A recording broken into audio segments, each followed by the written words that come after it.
I'm Coop, this is the Nerf Modulus ECS-10 review.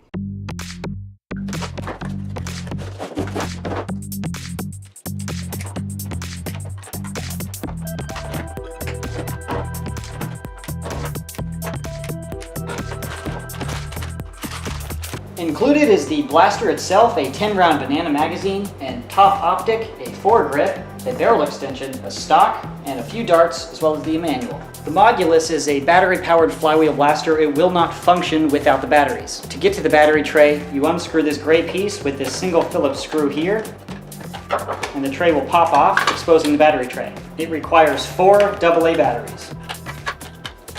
After your batteries are installed, you put the cover back and you return the screw. I'll go over the externals, show you how it works, show you the firing, and then give you my opinion. Starting from the front, you can see here this is an in-strike attachment nozzle, meaning you can put on barrel extensions. However, this itself is also a barrel attachment, meaning you can pop it right off, revealing yet another in-strike attachment nozzle. This means you can have this attachment locked into place just like normal, and then put on yet another one to make it redonkulously lengthy. On this barrel extension, you have an in-strike rail at the top and an in-strike rail at the bottom. Moving back, you have another in-strike rail at the bottom. There are in-strike rails all over the place, so get used to me saying that. Attached to which I have a foregrip. This is included with the Modulus, and it varies just a little bit to the Retaliator. This is a Retaliator foregrip. This is the Modulus foregrip. As you can see, it's just a little different design. It is the same concept, just some place to put your hand. Up top is a swivel iron sight. Funny enough, there's really no physical way to look down that iron sight because the carry handle is just a giant obstruction. But at least you tried, Hasbro. Looks pretty cool, I guess. Up top is yet another in-strike rail, and then on the side here and here, there are 2 more. This gray piece is a removable cover which gives you access to the batteries, which I showed you a minute ago. To restate, this blaster is a battery-powered blaster. It will not function without those, and it does require 4 AA alkaline batteries. Moving back is the magazine well. Included is a 10-round banana-style magazine. This holds 10 elite darts, and it curves, and that's why we call it a banana-style magazine. The magazine well itself is pretty standard. It fits in as you would expect from any in-strike blaster. The magazine release is very similar feel to the Demolisher magazine release, which, you know, it's a little different than the Strife, but it's perfectly functional. Up top, this gray piece here is an access door. You can slide it open and then clear a jam with your finger, very common in modern elite guns. Moving up, this gray piece is an in-strike rail that is elevated, and attached to it I have the attached scope. This is not a magnifying optic, just like the other Nerf things. This doesn't even have plastic or glass in it, which will make paint jobs a little easier. But this is a pretty cool looking sight. Of course, it does have an in-strike attachment system here, so it can slide onto any in-strike rail you have, including the top one right there. It's a little easier to see the rail without the optic. This is an elevated carry handle, so you can put your hand under and carry the blaster very comfortably. Moving back, here's the trigger. This feels very similar to other flywheel mechanical triggers.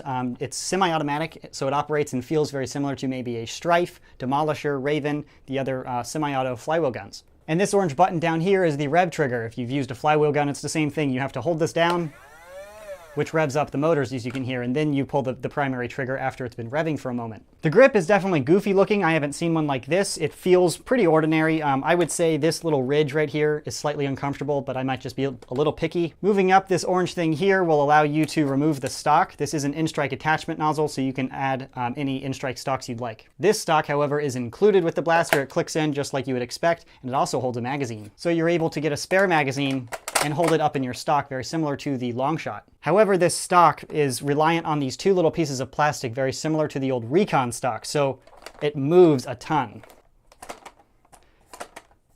Stocks are not supposed to move. They're supposed to be stable to make your fire more accurate, not more flimsy. If you've ever held a yellow Recon stock, not the Retaliator, way back when Recon, it's a very similar system, and I don't understand why they implemented it with the Modulus. This design is crap. But the magazine thing is pretty cool, and then there's nothing else going on back there. I believe I've covered all of the external features. The operation is just like any other semi-auto flywheel blaster. You take out the magazine, you fill it, you place it in. Of course, if you have batteries in, you hold down the rev trigger and then pull the primary trigger. Every time you pull the trigger, that is a pull. It's not full auto like a rapid strike.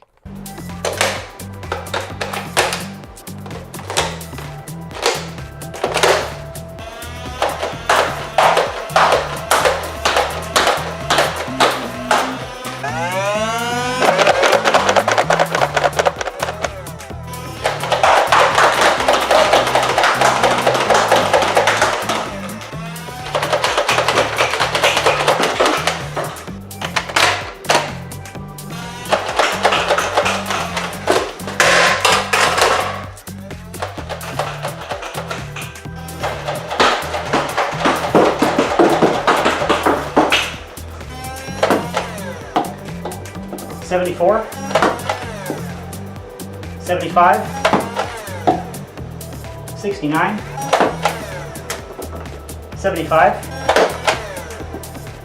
77,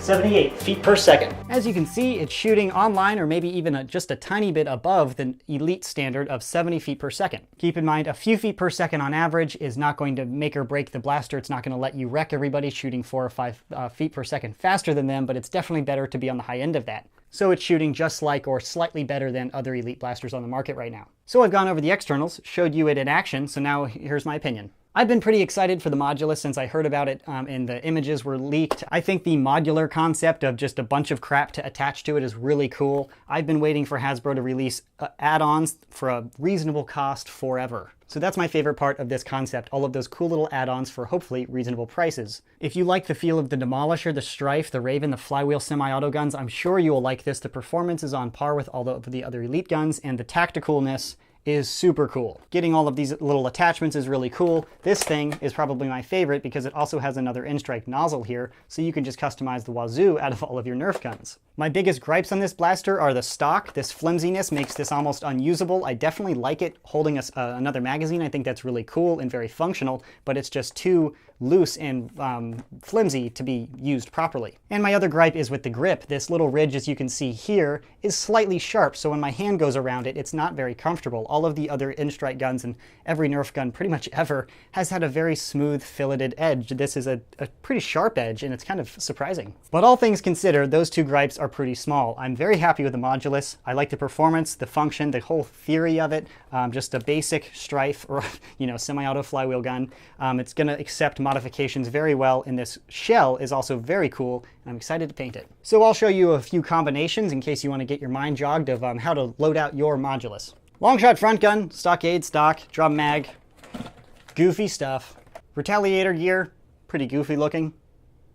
And what I imagine a great number of people will do, buy the Modulus, take the attachments, and put it on a Strife Master Race. That is my video review of the Nerf Modulus ECS-10 overall. I'm very happy with the product. Hopefully my review pointed out all of the features so you can make an informed decision on whether or not you'd like to purchase it. If you're interested in buying one, you can check the buy link in the description box below. If you have any questions or comments, feel free to leave those in the section below. And that concludes the review. Thanks for watching.